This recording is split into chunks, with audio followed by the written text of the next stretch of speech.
Oops, ayun, mga paps, ayun, nagkagising ko nga lang dito mga paps. Ayun, nagising ko nga lang yun dyan. At araw ng biyahe mga paps. Kailangan natin magbiyahe. At wala tayong hindi pa tayo maka-duty. Kaya ito, biyahe muna tayo. Tayo mag-report, biyahe muna tayo, full time muna tayo ng Joyride. At ayan mga paps, nakapaligo na nga ako dito. Tapos na ako maligo. Medyo ayos naman, nakapress ko yung katawan natin. At medyo mainit yung panahon. Ayan mga paps, ito ang itsura niyan. At ayan mga paps, may pimples pa nga ako dito. Hindi matanggal nung face towel na pinagkukuskus ko dyan kanina. At ayan mga paps, hanap nga tayo ng kailangan natin sa pagbiyahe. Yun natin mga gamit natin. At dyan mga paps, hanapin ko yung ko dyan, yung ayan, jersey. Suot natin yung jersey. At kita mo yun, yung Niplas Ultra. At suot natin yung jersey natin, yung Joyride. At dito ay full time nga pala tayo dito ngayon. Full time tayo Joyride. Wala tayong gagawa. Yun talaga, buhay natin yan. Tapos tingin natin kung kaya ba natin. At ayan, masang-masa pa nga yung buko dyan. At ayan, parang baliw lang. Dyan mga paps, kinukuha ko dito yung yung hairnet.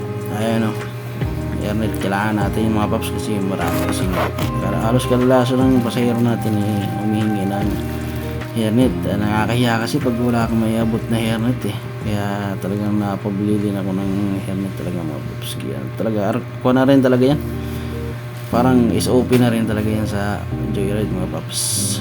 Yes. At ito nga pala yung bag na ginagamit ko mga paps pagka bumunda. Diyan ko nalalagay yung hairnet. Nilalagay ko yung hairnet dyan para madali lang makuha.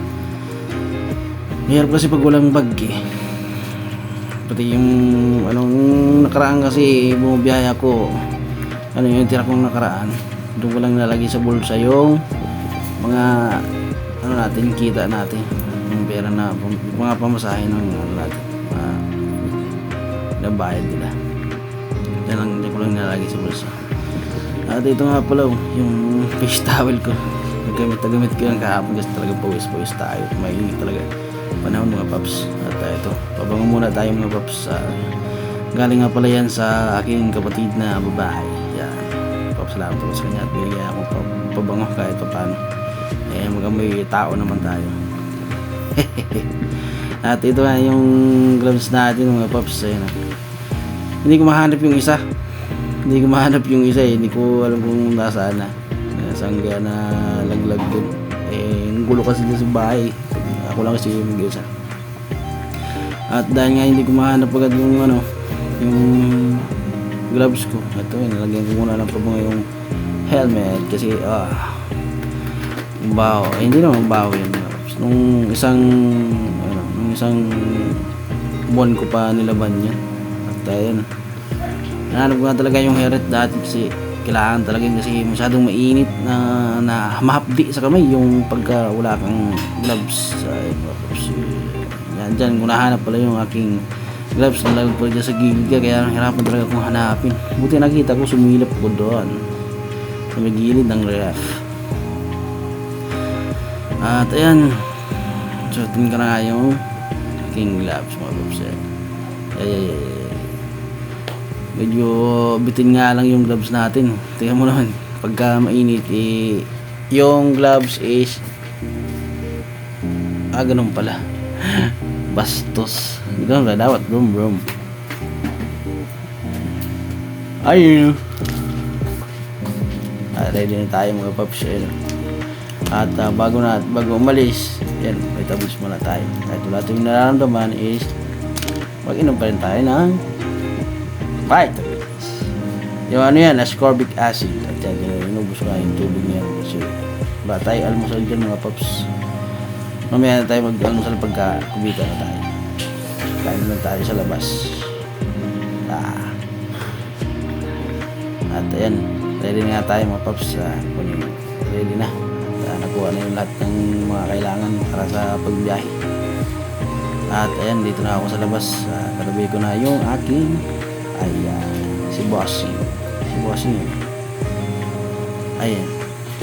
Kulay blue sniper yan pala. Sniper pala yan, mga version na basta yun. At ayan, suotin natin yung medyo against the light nga pala yun dyan kasi may ilaw pa yun street light. Ayan. Medyo basa pa yung book natin kaya medyo alanganin. So tingnan natin yung bonnet. Yung pa bonnet ko manipis lang yan kaya kahit takpan mo yung ilong at bibig mo makakahinga ka dyan. Saka talagang komportable din ako sa pagsuot niyan. At yan nga yung aking helmet. Salamat ako sa helmet ko na yan kasi kahit paano dalawang beses nang sinagit ang ulo ko niya kasi nagdalawang simplang na ako dyan sa motor ko yan mga paps. Ayun, tayo na mga paps. Magantay-antay muna tayo ng booking.